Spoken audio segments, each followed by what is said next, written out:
zidni ilma warzuqni fahma. Baik, Bapak Ibu jamaah yang dirahmati Allah, semoga dengan bacaan kami akan mendapatkan berbagai kebaikan, berbagai kemudahan, berbagai keberkahan di sisa waktu kita dalam waktu berbuka dini hari. Baiklah Bapak Ibu yang dirahmati Allah, pada kesempatan kali ini di hari yang ke berapa mungkin sudah haji kelima atau keenam dalam Ramadan ini, insyaallah kita akan mencoba untuk kembali yang membuka-buka, mengingatkan kembali tentang program-program kita di bulan Ramadan. Terus Ramadan berarti sudah berjalan 5 hari, secara jasmani, secara fisik kita sudah terbiasa insyaallah merasakan bangun sahur, kemudian siap selama kurang lebih dari mulai subuh sampai dengan maghrib, dan buka, kemudian daharan seperti apa, lanjut ibadah taraweh 11 rakaat. Taraweh dan witir di masjid ini bisa 11 rakaat, dan tadarus, kemudian istirahat sebentar, kemudian bawa kembali untuk yang mulai bisa ataupun menyiapkan sahur dan sahur.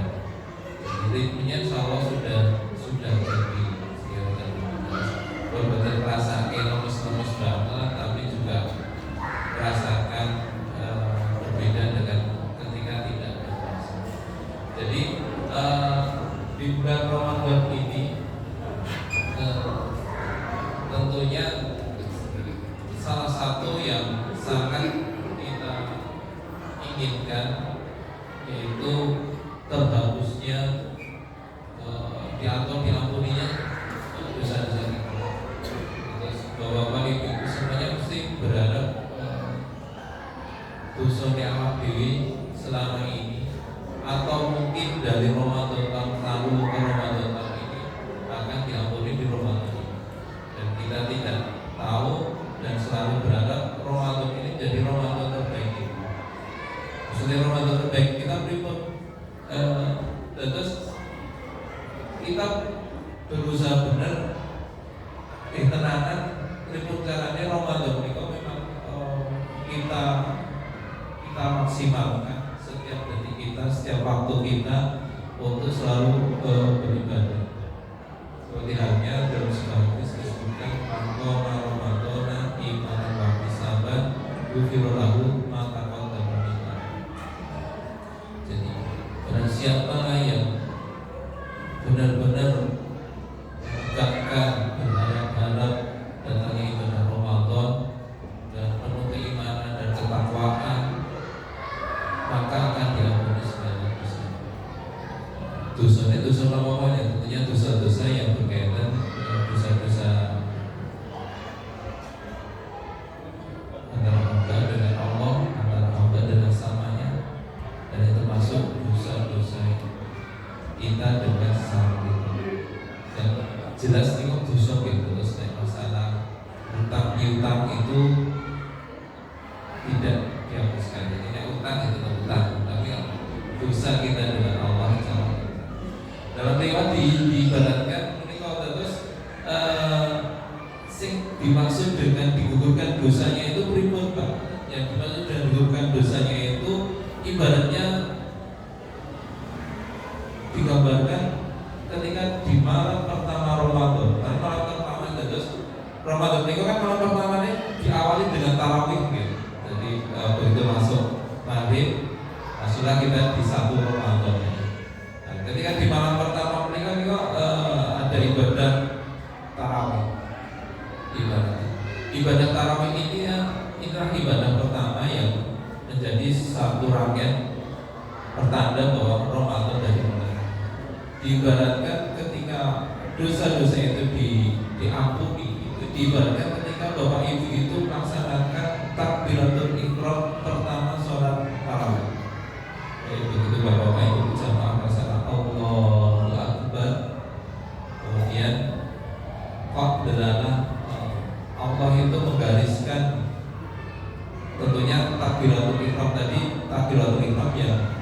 sudah niatkan bersama waktu kita inginnya takbiratul ihram itu dengan penuh kesadaran, dengan penuh keyakinan dan penuh penggambaran bahwasanya kita itu kecil dan di hadapan Allah kita itu sangat kecil dan kita bertakbiratul ihram. Semoga ini menjadi pertanda kita memasuki bulan Ramadan. Kok delalah setelah itu, setelah takbiratul ihram kok umur kita itu sampai di situ, ibaratnya semua dosa kita itu dihapus.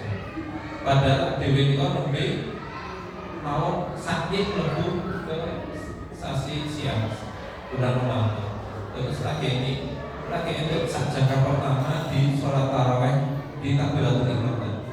Begitu besarnya, begitu hebatnya Ramadan ini sehingga diibaratkan seperti itu. Jadi penghapusan dosa atau pengampunan dosa itu Allah berikan begitu mudahnya untuk hamba. Makanya ini setelah kita merasakan dari kesekian, tentunya teman-teman bapak-bapak, ibu sama semua jangan pernah kendor terus, selalu diniatkan, selalu dijaga niatnya kalau kita memang benar-benar berharap kalau Ramadan ini menjadi penggugur dan habis dosa.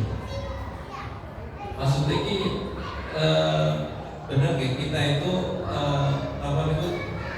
manusia itu tempatnya kadang-kadang salah dan benar. Makanya setiap kali kita wirid, setiap kali kita sholat, setiap kali kita duduk teringat, kembalikan lagi bahwa salah satu niatan kita berpuasa yaitu kita berharap semua dosa-dosa kita yang lalu bisa dihapus.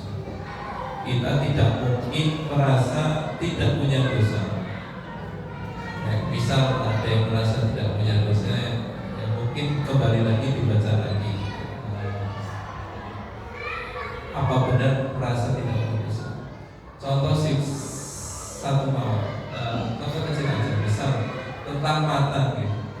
Apa sih dosanya mata?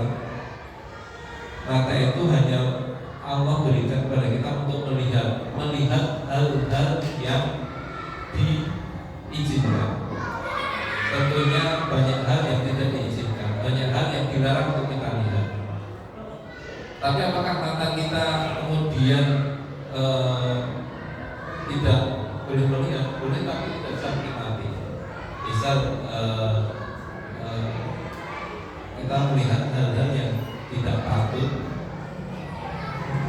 terbukanya aurat orang lain bisa seperti itu, dan kita tidak bisa menghindari. Salah satu yang kemudian kita usahakan yang dosanya tersebut gugur lewat Ramadan. Kaki, kita tidak bisa menjamin langkah kaki kita selalu menuju ke jalan kebaikan. Kadang-kadang misal kalau yang pernah merasakan sekolah, misal dulu mau ngaji, kadang-kadang langsung di masjid, tapi kadang-kadang mampir di tulanan di kulit tayangan di lagi di masjid. Dan itu kan kita nggak sadar ya. Nah di sini ini masa kecil ya mungkin kita dosa. Kalau ngaji ya ngaji, tapi kan bulan dia itu kan rumah sakit itu benar, padahal itu hal yang menyebabkan kaki kita tidak selamanya selalu ke jalan kebaikan. Hal-hal yang kecil tadi itu kita merasa saja nih kita itu penuh dengan kekhilafan, penuh dengan kesalahan di mata Allah. Mungkin kita bisa merasa bahwasanya kadang-kadang secara orang awam begitu, ya mungkin sudah banyak waktu kita untuk bermasyarakat, melayani masyarakat, termasuk melayani kegiatan masjid. Tapi terkadang ada sisi-sisi yang dosa-dosa itu tidak bisa kita lewati. Seperti tadi, kayak mata, kemudian kayak kaki, kemudian kayak tangan, ucapan apalagi, wis kering banget. Jadi bibir ini itu sensitif banget. Nah, dan sekarang tambah di medsos itu yang sudah pegang HP gerigi itu juga tidak kurang sensitifnya. Ngetik itu salah ucapan itu ternyata itu banyak sekali kita lakukan dalam satu tahun ini terakhir dari Ramadan tahun yang lalu. Apalagi ketika kita sampai ketika kita masih. Nah, baiklah, dari keinginan untuk selalu mendapatkan ampunan ini di Ramadan ini, terus apa yang harus kita lakukan? Bapak Ibu jamaah semuanya, yang jelas kami atau saya selalu menekankan paling tidak ada 3 hal yang selalu kita rutinkan di setiap waktu Ramadan kita selain ibadah yang berfakutan. Yang pertama yaitu kita selalu jaga sholat kita. Jadi sholat itu ada sholat wajib jumlahnya 5 ya. Jadi subuh, zuhur, asar, maghrib, isya. Masing-masing tadi sholat fardu ini diusahakan selalu dijaga. Saat ini subuh itu sudah insya Allah dapat dijaga. Maghrib sampai terjaga, isya sampai terjaga. Secara jamaah, secara dilaksanakan untuk mendapatkan 27 derajat. Tinggal misal tambahannya yang harus kita tambah, mungkin bagi yang belum bisa menjaga jamaahnya, zuhur sama asar. Dan itu bisa diusahakan, sangat bisa diusahakan di bulan Ramadan. Dengan bulan Ramadan, kok itu lazim ibadah sholat fardu itu jamaah. Bagi pergaulan, sekolah, pekerjaan, itu pun lazim nek sasi Ramadan itu ibadah sholat fardunya berjamaah itu senang banget karena ini bulan mulia. Orang pun maklum kalau orang berlomba-lomba untuk menjaga sholat wajibnya dengan berjamaah di awal waktu. Karena ada yang kadang-kadang menjaganya dalam waktu, usahakan di awal waktu. Begitu Anda segera ambil air wudhu, tinggalkan aktivitas dan melaksanakan sholat. Kemudian di samping sholat fardu, sholat apa lagi? Ada sholat sunnah rawatib. Sholat sunnah rawatib itu sholat sunnah yang mirip sama fardu. Secara beban ganjaran urutannya seperti itu. Jadi sholat sunnah rawatib, sholat rawatib itu mulai 2 rakaat sebelum sholat subuh, dilanjutkan 4 rakaat sebelum sholat zuhur, 2 rakaat setelah sholat zuhur, 2 rakaat ba'da maghrib dan 2 rakaat ba'da isya. Itu nempel. Jadi yang ingkang sampun apalagi ingin meningkatkan tambah itu. Terus setelah sholat fardu lagi tadi tambah dengan sholat sunnah rawatib. Sholat sunnah rawatib ini terkhusus untuk yang zuhur. Ada yang meriwayatkan 2 rakaat sebelum, cukup 2 rakaat sebelum zuhur. Jadi ada pendapat yang 4 rakaat sebelum zuhur dan ada 2 rakaat sebelum zuhur. Itu akan kita tempel. Makanya kalau putra putri kita, adik-adik kita yang masih di SD atau SMP itu di buku kegiatan Ramadannya ada sholat fardu, kita akan ada sholat sunnah rawatibnya juga. Itu sholat sunnah rawatib di usul itu. Cuma putra-putra kita kadang-kadang itu tuh mereka masih belum memahami itu. Jadi kadang-kadang sholat sunnah itu ya berarti ini sholat sunnah yang tarawih. Padahal masuk banyak banget. Nah, kemudian setelah sholat sunnah rawatib kita masih punya sholat sunnah tarawih. Sholat sunnah tarawih itu sholat sekian bulan yang ada di bulan Ramadan. Kalau kemarin Ustaz Sony cerita yang di Mekah itu atau Madinah itu 11 rakaatnya itu dari jam 8 malam sampai 10 malam. Kemudian untuk yang 23 itu lanjut dari jam 1 dini hari sampai menjelang subuh. Nah kita itu kan sebenarnya lebih ringan lagi. Kita itu tarawih pada sholat tarawih ibaratnya pada isya sampai kurang lebihnya 30 ataupun berapa. Itu pun kita di udaranya. Jadi harapan kita itu tarawih dan witir kita cara bersama itu tetap juga bisa kita jaga. Jadi nek dihitung itu pun pirang rakaat Bapak Ibu sholat sunnah. Bisa tadi yang tak rawatib juga dikerjakan ya. Rawatib itu 2 Gugurnya itu ada 4 tambah 2 ada 6, 6 tambah 2 udah 8, 8 tambah 2 rakaat pada maghrib 10, 2 rakaat pada isya 12. 12 rakaat sholat sunnah rawatib masih ditambah 11 rakaat sholat tarawih dan ini. Itu luar biasa naiknya dibanding jamaah bapak ibu ketika kita sholat di bulan Ramadan. Di Ramadan itu kadang-kadang rawatib baiknya bolong-bolong. Nah, tapi kalau Ramadan ini rawatibnya bisa tertib, tambah tarawihnya 11 rakaat itu 11 rakaat tarawih dan witirnya itu terjaga terus. Itu luar biasa banyak. Belum lagi ditambah sholat sunnah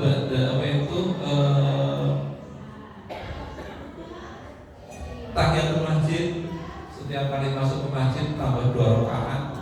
Nah, boleh kita misalkan kan tidak selalu hanya 5 rakaat, 5 waktu masuk masjid. Setiap kali masuk masjid bisa melakukan sholat tahiyatul masjid. Masih ada sholat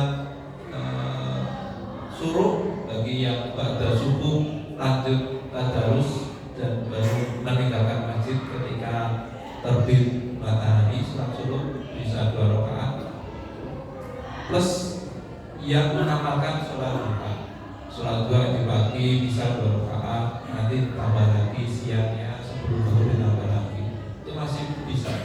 Jadi begitu banyaknya fasilitas sholat sunnah bagi penduduknya.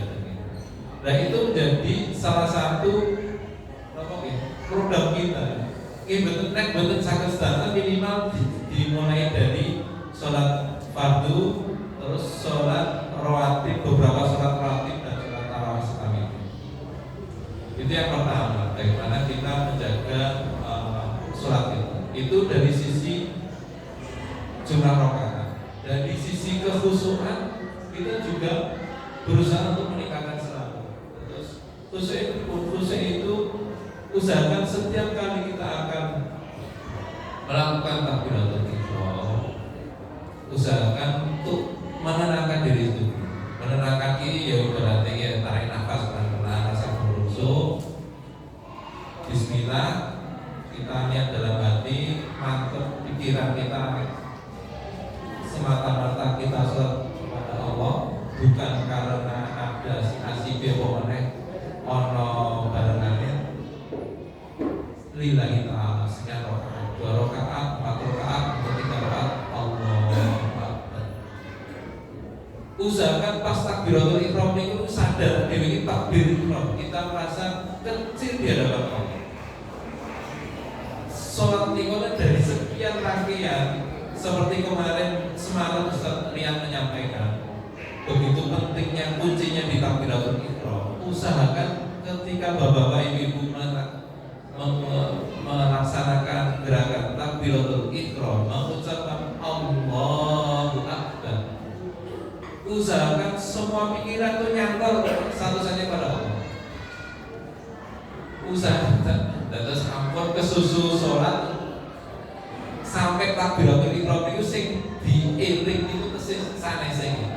Misal nanti kita kadang isekan dengan anak dhewe mau iki durane tengah ngendi rambine mau salile kan sing dia pasti kaget ya. Omane ibu kok ini kadang-kadang maka kompore omah wis dipateni kok dulu ya. Bawa kadang-kadang pakai kendaraan kunci motor Mas tak cabut dulu ya Mas. Akhirnya jangan sampai hal tersebut masuk ke pikiran kita ketika kita takbiratul ihram. Usahakan sekali karena kunci yang pertama itu takbiratul ihram. Nek takbiratul ihram itu nanti kita itu belum gaduh ya, belum niatannya belum gaduh niku mungkin wis ibaratnya mungkin terus gerakan berikutnya wis ambiar gitu loh. Oh jenenge khusyuk niki ya dilatih. Khusyuk niki ora iso kalau seluruh gerakan dari takbiratul ihram sampai tahiyat itu beratnya luar biasa. Betul, dilatih. Pertama dilatih dari takbiratul ihramnya dulu.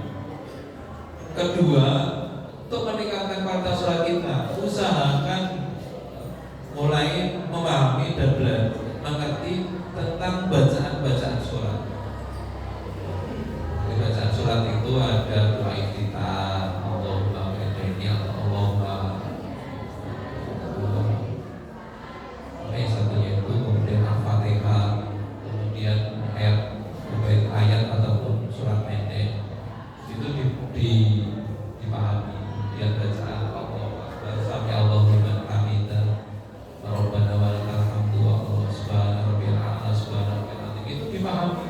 Terus adewe niku merasa bener dongane adewe iki wong Indonesia wong Arab masalah iki terus dongane iku boten dipahami bener, boten pernah kembali diingat itu ya rasanya itu kayak makmum mawon gitu rutinitas. Padahal ketika kita bisa memahami bahwa kita itu makhluk yang kecil, ya Allah sami Allah liman hamidah, betapa kita semuanya itu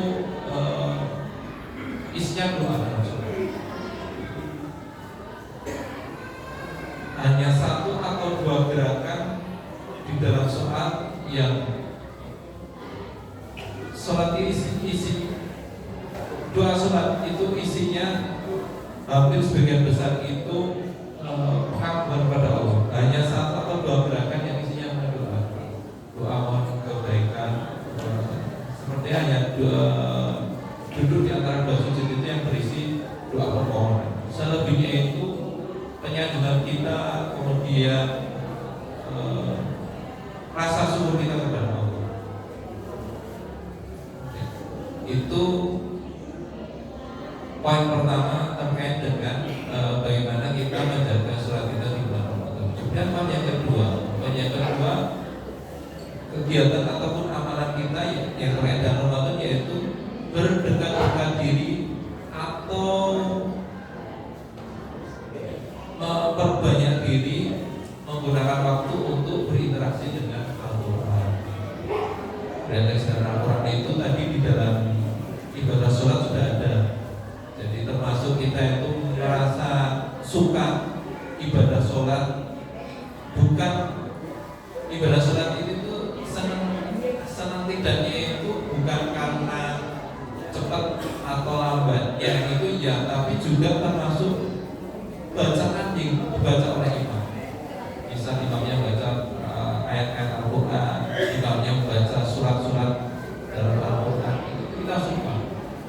Kalau kita kadang tidak merasa begitu paham dengan apa arti yang dibaca, silakan sekarang banyak media sosial di YouTube, ketik aja bacaan surat ini, ayat ini, akan mendapatkan makna atau ayat-ayat itu artinya luar biasa. Baik itu yang imam dari luar ataupun imam yang dari dalam masjid. Jadi bagaimana kita berinteraksi dengan Al-Quran? Yang paling mudah, paling bisa terprogram yaitu kita menyelesaikan menghatamkan bacaan Al-Quran bagi yang sudah bisa baca. Jadi selama 1 bulan ini usahakan kita bisa khatam Al-Quran. Ada waktu 30 hari, ada 30 juz dalam Al-Quran. Nah, semoga kita bisa menyelesaikan. Caranya ya udah, caranya kalau 30 hari ya berarti paling tidak sehari 1 juz. Sehari 1 juz itu berarti 11 halaman. 11 halaman atau 11 lembar. Itu nanti tinggal dibagi lagi. Kita ada sholat fardu berapa kali kita baca. Jadi nanti bacaan kita itu betul abot gitu. Terus sekali baca itu betul sampai terlalu lama kita cicil. Jadi akhirnya kita bisa selesai dalam 1 hari 1 juz. Kalau ingin yang 2 juz, 3 juz juga sama. Jadi sisihkan waktu untuk menyelesaikan. Jadi setelah waktu kita tadi untuk sholat, baik itu sholat fardu maupun sholat sunnah, kemudian waktu kita sebagian kita juga pakai untuk mentadabburi Al-Quran, untuk lebih dekat dengan Al-Quran. Syukur-syukur ada waktu membaca 1-2 ayat dengan arti dan tafsirnya. Walaupun teknik yang begitu itu ujiannya memang kita tambahkan karena kita harus memang cukup waktu lagi. Itu tidak hanya membaca Al-Quran, tapi sudah membaca, sudah memahami artinya dan berusaha untuk memahami artinya. Jadi Al-Quran ini nanti dalam 1 bulan akan terasa memang tambah masuk ke dalam kehidupan kita. Terus makanya Allah menjadikan bahwasanya barang siapa yang bisa ataupun ada hambatan, ada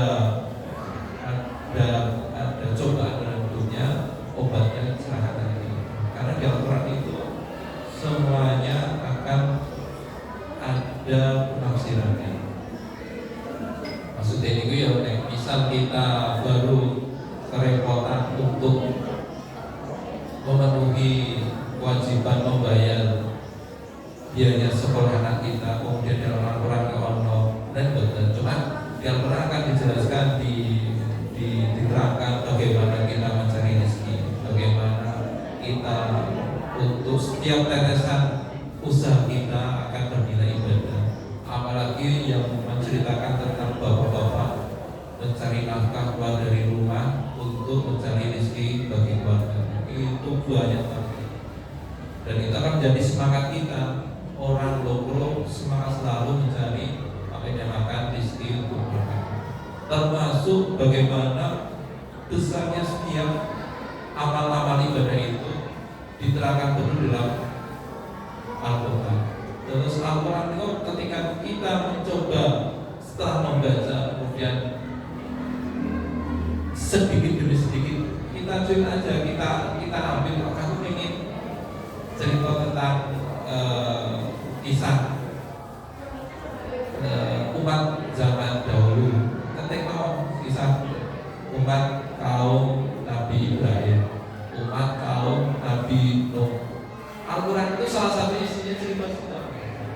Terus makanya pelajaran yang pernah merasakan pelajaran agama di sekolah itu salah satu ada pelajaran tarikh ya, cerita tentang sejarah, dan itu luar biasanya dan seru. Terus akan memberikan biar umat sekarang, umat Nabi Muhammad yang ada setelah Nabi Muhammad sampai kiamat nanti itu bisa mengambil kebaikan. Ya, kenapa itu diceritakan? Kenapa Al-Quran itu selalu menceritakan cerita-cerita kaum yang terdahulu? Dan itu menjadi ibrah, menjadi pelajaran untuk umat Kanjeng Nabi Muhammad agar bisa mengambil kebaikan-kebaikan. Nah itu mau tentang Al-Quran. Makanya selama bulan Ramadan ini di masjid kita dan biasakan setiap tadarus bisa selesai satu juz masing-masing kelompok. Artinya dalam satu malam kita bisa selesai 30 juz secara keseluruhan. Syukur-syukur selain di masjid, kalau ada waktu juga tadarus mandiri. Tadarus mandiri nanti kan lebih senang lagi ya. Tapi kalau tidak cukup waktu bisa dengan tadarus bersama. Tadarus bersama biasanya lebih semangat karena ada temannya orang baru nanti. Syukur-syukur tambah teman-teman orang sing koreksi. Karena pasti bacaan DWI ketika sudah bekane ente kadang-kadang panjang pendeknya itu geser, ataupun hurufnya harusnya sin jadi tebel, harusnya hurufnya itu bacanya berhenti, ternyata kita lanjutkan. Itu kalau ada yang ingat itu enak. Itu kalau mandiri memang benar salahnya bacaan kita itu tidak ada yang merasakan. Kalau kita itu yang kedua terkait dengan program Ramadan. Terus program yang ketiga, kegiatan ketiga paling tidak yang bisa kita gunakan yaitu kita memperbanyak dengan sedekah. Di bulan ini setiap hari kita akan ada kesempatan untuk selalu bersedekah, baik untuk anak-anak, baik untuk pembelajaran, baik untuk berkembangnya dakwah, makmurnya masjid, mudahnya orang beribadah di masjid. Makanya perbanyak sedekah di bulan ini karena akan selalu diingatkan. Mungkin itu mawon yang bisa saya sampaikan karena waktunya sudah habis. Mari bersama